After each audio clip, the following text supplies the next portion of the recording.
بسم اللہ الرحمن الرحیم۔ شروع اللہ کے نام سے جو بڑا مہربان نہایت رحم والا ہے۔ وَإِذْ أَخَذْنَا مِيثَاقَكُمْ لَا تَسْفِكُونَ دِمَاءَكُمْ وَلَا تُخْرِجُونَ أَنفُسَكُمْ مِنْ دِيَارِكُمْ۔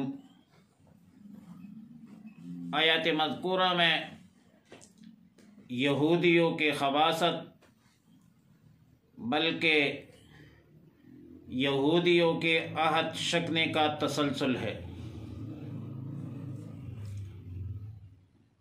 تورات میں اللہ رب العالمین نے ان بنی اسرائیل سے 3 چیزوں کا خصوصیت سے عہد لیا تھا۔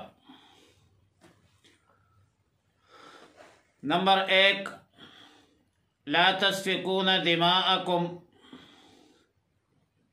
ایک دوسرے کا خون نہ بہانا، مطلب ایک دوسرے کو قتل نہ کرنا۔ نمبر 2، ولا تخرجون انفسکم من دیارکم، ایک دوسرے کو گھروں سے مت نکالنا، طاقتور کمزور کو گھر سے نہیں نکال سکتے، کسی کو جلاوطن مت کرنا۔ نمبر 3، وَإِن يَأْتُوكُمْ أُسَارَىٰ تُفَادُوهُمْ، اگر تمہارے کوئی بندے قید ہو جائے یا کوئی بندہ قید ہو جائے یا کوئی بندہ قیدی بن جائے تو اس کا فدیہ دے کر چھڑانا، مطلب قید سے آزاد کرنا۔ اب مسئلہ یہ تھا کہ مدینہ منورہ زادہ اللہ شرفا میں مشرکین کے 2 قبیلے تھے، ایک اوس قبیلہ تھا اور دوسرا خزرج۔ اس طرح یہودیوں کے بھی چند قبائل تھے، اس میں سے ایک بنو قریظہ اور دوسرا بنی نذیر۔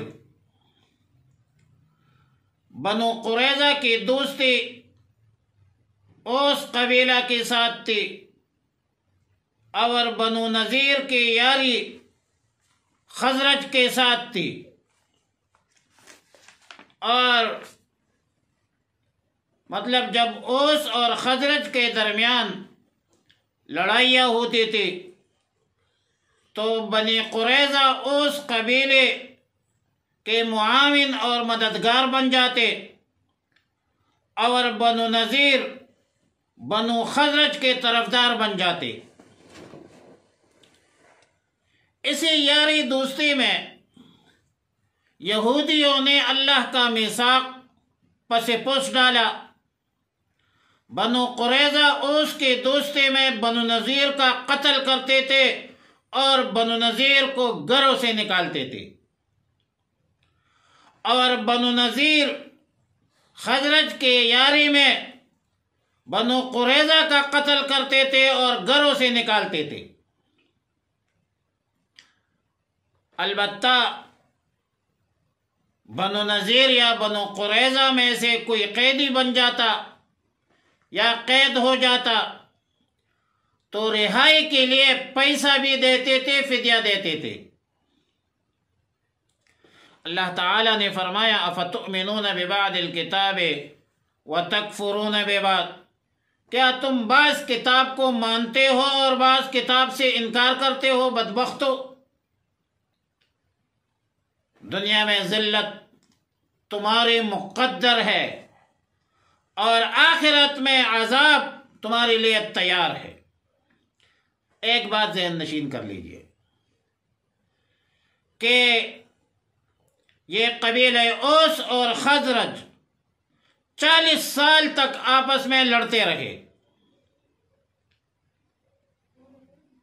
بالآخر بعد میں یہ مسلمان ہو گئی، جس کا ذکر قرآن میں ہے وَاذْكُرُوا نِعْمَةَ اللَّهِ عَلَيْكُمْ إِذْ كُنْتُمْ أَعْدَاءً فَأَلَّفَ بَيْنَ قُلُوبِكُمْ فَأَصْبَحْتُمْ بِنِعْمَتِهِ إِخْوَانًا۔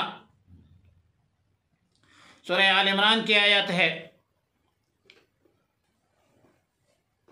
اب جس کی بنیاد پر جس کے لیے یعنی اوس قبیلہ اوس اور خزرج کے لیے بنو قریظہ اور بنو نذیر لڑتے تھے، ان کے یاری دوستی میں اپنے بھائیوں کو قتل کرتے تھے، وہ مسلمان ہو گئے اللہ کے فضل سے، اور یہ بدبخت یہودی ذلیل ہوتے رہے اور ابھی تک ذلیل ہو رہے ہیں۔ تو آیات مذکورہ میں یہ جو رسول اللہ مبارک صلی اللہ علیہ وسلم کے زمانے میں یہودی تھے، ان کے حوالے سے بات ہو رہی ہے تھوڑے فاصلے پر۔ وَإِذْ أَخَذْنَا مِيثَاقَكُمْ، اور جب ہم نے لیا تم سے پکا وعدہ، کس بنیاد پر؟ لا تسفکون دماءکم، نہیں بہاؤں گے خون، آپس میں خون نہیں بہاؤں گے، ایک دوسرے کو قتل نہیں کرو گے۔ وَلَا تُخْرِجُونَ أَنفُسَكُم مِّن دِيَارِكُمْ، اور نہیں نکالو گے اپنوں کو اپنے گھروں سے، مطلب ایک دوسرے کو جلاوطن نہیں کرو گے۔ اور پھر اس وعدے پر، میثاق پر، ثم اقررتم، تم نے اقرار کیا، وانتم تشہدون، اور تم خود گواہ بھی ہو۔ لیکن تمہارے بدبختی کا،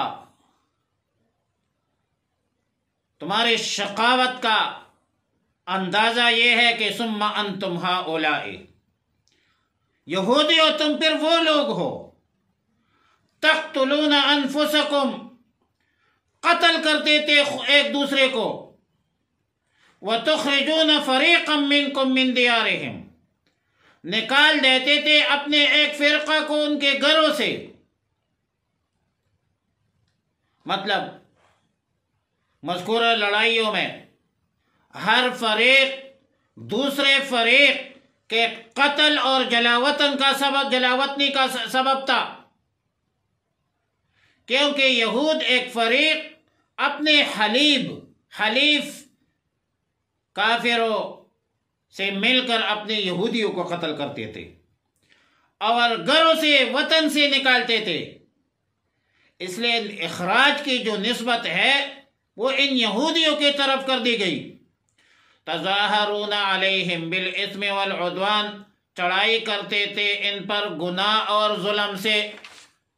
تظاہرون اصل میں تظاہرون تھا، باب تفاعل، اور باب تفاعل کا ایک خاصہ ہے ذہن میں رکھ کے کہ باب تفاعل اور تفاعل میں دو تا آ جائے تو فعل مضارع میں ایک تا کو حذف کیا جاتا ہے۔ تو تظاہرون تھا، تظاہرون بن گیا، اور تظاہرون بغیر تشدید کے بمعنی تعاونون ہے، یعنی تم ایک دوسرے کی مدد کرتے تھے رہائی میں۔ اور ایک قرات میں مشدد ہے، تظاہرون ہے، تو وہاں پر باب تفاعل سے تظاہرون میں تائی ثانی کو زا پر بدل دیا اور زا میں مدغم ہوا تو تظاہرون بن گیا۔ اسم گناہ کو کہتے ہیں اور عدوان زیادتی کو کہتے ہیں۔ دونوں میں فرق یہ ہے کہ اگر حقوق اللہ پائمال ہو جائے تو گناہ، اور اگر حقوق العباد پائمال ہو جائے تو اس کو عدوان کہتے ہیں، ظلم کہتے ہیں۔ بالاسم والعدوان بالمعصیت والظلم قضا فی المعالم، مطلب بنی اسرائیلو، تم نے اپنے بھائیوں کو غیر اقوام کے ساتھ مل کر اللہ کی نافرمانی کی اور اپنی یہودیوں کے حق تلفی کی، وَإِن يَأْتُوكُمْ أُسَارَىٰ تُفَادُوهُمْ، اگر آ جائے پاس قیدی تو اس کا بدلہ دے کر چھڑاتے ہو۔ اسارا اسیر کی جمع، اگر کوئی قیدی یہودی قیدی بن جاتا، قیدی ہو جاتا، تو فدیہ یا پیسہ دے کر قید سے خلاص کرتے تھے، آزاد کرتے تھے۔ اور جب یہودیوں سے پوچھا گیا کہ تم ایسا کیوں کرتے ہو تو کہتے ہیں یہ اللہ کا حکم ہے۔ وہ بدبختو، کسی کو قتل کرنا، خاص کر اللہ رب العالمین کے ساتھ وعدے کے مطابق، یہودی ایک دوسرے کو قتل نہیں کر سکتے، کیا وہ اللہ کا حکم نہیں تھا؟ کیا کسی کو گھروں سے نکالنا گناہ نہیں تھا؟ اور خاص کر ایک یہودی دوسری یہودی کو تو جلاوطن کر نہیں سکتے تھے تورات کے قانون، تورات کے میثاق اور معاہدے کے تحت۔ ان کے دیار اور گھروں سے تم نہیں نکال سکتے، کیا یہ اللہ کا حکم نہیں تھا؟ قرآن کہتا ہے وَمُحَرَّمٌ عَلَيْكُمْ إِخْرَاجُهُمْ، فدیہ تو دیتے ہو، قیدی تو بناتے ہو، قتل تو وَمُحَرَّمٌ عَلَيْكُمْ إِخْرَاجُهُمْ، تم پر ان کا نکالنا حرام تھا۔ اب فدیہ کے تین میثاق میں سے قتل بھی کرتے ہو، جلاوطن بھی کرتے ہو، لیکن قیدی کو آزاد کرنا، ایک شق ماننا اور دوسروں کا انکار کرنا۔ افتؤمنون ببعض الکتاب وتکفرون ببعض، تو کیا تم بعض کتاب کو جانتے ہو، مانتے ہو، بعض کتاب کو تسلیم کرتے ہو اور بعض کو نہیں؟ اور الکتاب سے مراد تورات ہے، مطلب یہ ہے کیا تم نے تورات کے بعض حصے کو مان لیا اور بعض کو ٹکرا دیا؟ ظاہر ہے فدیہ پر عمل اور قتل و اخراج کا کوئی پرواہ نہ کرنا یہ دگلی پن ہے۔ فما جزاء من يفعل ذلك، پس کیا سزا ہے اس کی جو تم میں سے کرے یہ کام، الا خزي فی الحیات الدنیا، مگر رسوائی ہے دنیا کی زندگانی میں۔ ان بدبختوں کی رسوائی دنیا نے دیکھ لی کہ چند سال بعد بنو نذیر ذلت اور رسوائی سے جلاوطن ہو گئے اور خود ہو گئے، اور بنو قریظہ کے مرد قتل ہوئے، عورتیں اور بچے غلام بن گئے۔ یہ تو دنیا میں ان کی ذلت ہے۔ عدل و انصاف فقط حشر پہ موقوف نہیں، یہ دنیا خود بھی گناہوں کی سزا دیتی ہے۔ وَيَوْمَ الْقِيَامَةِ يُرَدُّونَ إِلَىٰ أَشَدِّ الْعَذَابِ، اور قیامت کے دن پہنچائے جائیں گے سخت سے سخت عذاب پر۔ اشد کا معنی ہے سخت سے سخت عذاب، اور سخت سے سخت عذاب میں ابتلا کا معنی ہے ابدی عذاب، ایسا عذاب جو کبھی بھی ختم نہیں ہوگی۔ روح المعانی علامہ آلوسی، روح المعانی میں علامہ آلوسی فرماتے ہیں والمراد به الخلود في النار واشدیته من حيث انه لا انقضاء له وما الله بغافل عما تعملون، اور اللہ بے خبر نہیں تمہارے کاموں سے، یعنی جو کچھ تم کرتے ہو اللہ اس سے غافل اور بے خبر نہیں ہے۔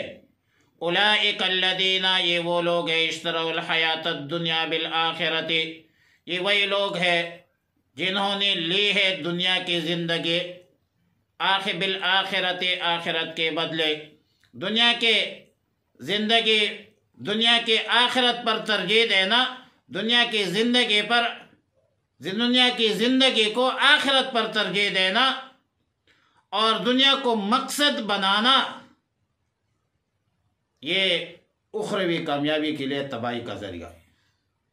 آخرت میں آپ کو کامیابی نہیں ملے گی۔ جب دنیا کو آپ نے مقصد بنایا تو پھر آخرت کا بھی، کیونکہ انہوں نے دنیا کو ترجیح دی تھی۔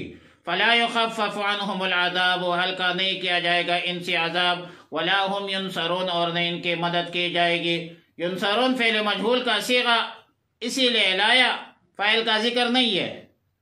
اس سے ایک طرف اشارہ ہے کہ مذکورہ عذاب سے بچانے کے لیے انہیں کسی قسم بھی طرف سے کسی قسم کی مدد نہیں ملے گی، نہ ان کی دولت کام آئے گی اور نہ ان کی سفارش جو ہے وہ کام آئے گی۔